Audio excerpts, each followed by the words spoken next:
Ever since humanity entered the galactic stage, we have been a laughingstock. This is mostly because a human is about a tenth the size of any other species. We are tired of being laughed at. When mankind finally managed to escape their own isolated backwater, we knew that should we ever meet another sentient race, we would be dwarfed by their knowledge, experience, and power. We did not, however, expect to be dwarfed literally. To our surprise, mankind was not exactly close to commonly sized. As a matter of fact, we were quite small in comparison. The first contact we had was quite imposing, like being a child next to an elephant. The aliens were, to put it mildly, shocked. They did not anticipate our lack of size, and conversely we didn't really expect to be picked up and cooed at for being small, and supposedly, cute. The gruff captain of that first exploratory vessel never really lived it down that a huge six-legged lizard lifted him like he was a little kitten or an astronaut action figure. At least our first contact wasn't negative, but still. It seemed that the natural conditions of life weren't like those on Earth, but in fact developed rather different outcomes. The smallest were about 10 times the size of an average human being. The biggest, well, some planets had races of enormous sentient organisms comprising entire ecosystems on their own. Yet it wasn't really fun. We were something of a laughingstock when our existence had been revealed to the wider galaxy. To prevent being stepped on, one would have to wear a long hard light pole warning people that somebody that small was around. We were, well, small. To get access to even old tech from them, we'd have to pay quite high prices, because why would they bother giving us the good stuff? After all, most of them had vermin on their homeworld the size of us. The galactic community assigned us the absolute minimum of worlds for our own colonization, figuring we wouldn't need that much space anyway. Human merchants were disregarded, human science was belittled, human culture was considered at best quaint, at worst, immature. Not that they really listened, or saw, or experienced anything we had to offer. To the galaxy at large, we were the small, cute, and therefore weak race. It was demeaning, humiliating, and not a good indicator of our future. Some races suggested, in hypothetical talks on their galaxy-wide communications networks, similar to human internet, but bigger, that humanity was too weak to survive in the long run and perhaps should have our independence and freedom taken, for our own protection. We didn't like that. On Earth, however, we've heard of this before. The bigger they are, the harder they fall. The story of David versus Goliath. The 300 at Thermopylae against the Persian Empire. Finland against the USSR. Vietnam against America. The underdog defeating impossible odds against a bigger, stronger, and usually older opponent. Or at the very least showing that just because they're small, doesn't mean they aren't strong.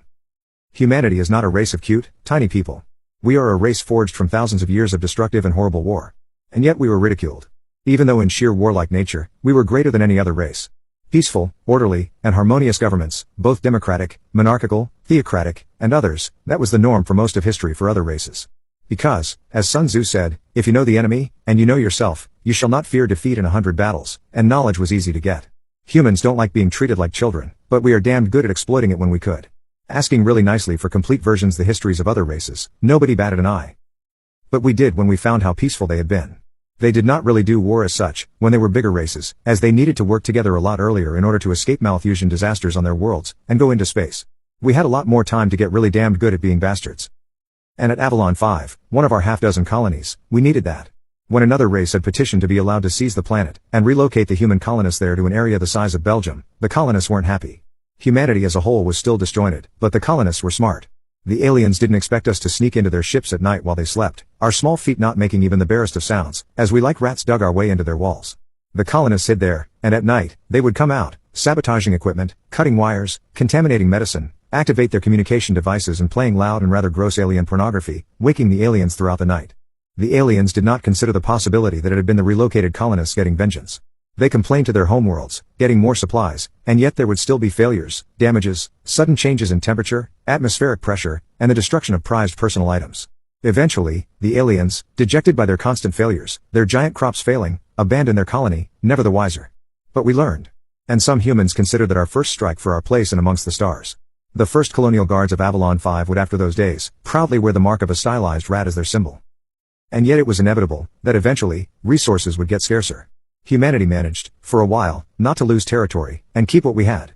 But eventually, the galaxy edged closer and closer to carrying capacity. With the closest next non-satellite galaxy being some 1.6 million light-years away, further expansion was going to be difficult. Where before there had been enough resources for everyone, for the first time, the larger aliens felt the constraints that humanity had felt, with limited resources and no easy options. At first, it was harsher rhetoric in the galactic commons, then it was aggressive demands. Then threats, posturing, warships, border skirmishes. But it really broke down, when one of the planet-covering organism worlds, was wiped clean of life, and resettled with other sentient life forms. After that, the galactic community broke down, and chaos ensued. Humanity, already living in a backwater, the interstellar version of old decaying industrial towns, did not feel much of the collapse of interstellar trade. After all, who bought from humans? Yet even as we turned back to making our weapons, the war got closer and closer. Eventually, an enemy appeared. Not one of the strongest, or the most capable, but definitely a group that could, in the eyes of other races, be our doom. They didn't believe that we had anything that could affect them, and for a while, it seemed to be true. As their fleet moved towards our colonies, only a single, sleek, gray ship flew against them. They didn't even bother to fire at it. Their mistake. The ship fired its payload of missiles, armed with modified versions of ancient human horror. It was a bloodbath. As the missiles blew, the telltale glow of a sudden nuclear explosion were observed by cold hearts and ruthless eyes. They did not have protection against such applied plutonium. Humanity was tired of being laughed at. Of being thought small and weak. That was truly the moment, when we showed them.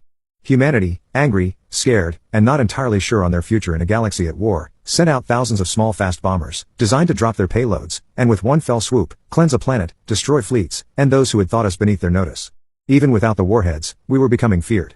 Following the example of Avalon 5, we infiltrated many ships and slowly killed the entire crew, allowing us to take their enormous vessels back to be torn apart, the technology studied, the metals repurposed for new human crafts, cities, and war engines.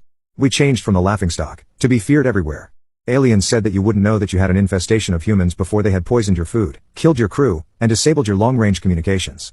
Our men did not fight with our bodies, they fought with orbital bombardments, rocket launchers, and even weapons we had once banned or absurd, ranging from punt guns and automatic 50 caliber Gatling guns, to chemical weaponry, subterfuge, targeted bioweaponry, and as the war progressed, and other races started to copy us, experimental megastructure weaponry. When humanity fired the first, and only, nickel Dyson cannon, fired, and with a single concentrated strike, could either scorch the life of an entire world, or break stars if needed. The war raged for upwards of 1,000 years. But at the end, humanity was ascendant, a strong, unified nation, with power, technology, and economics that were unrivaled. Most of the rest of the galaxy was in ruins.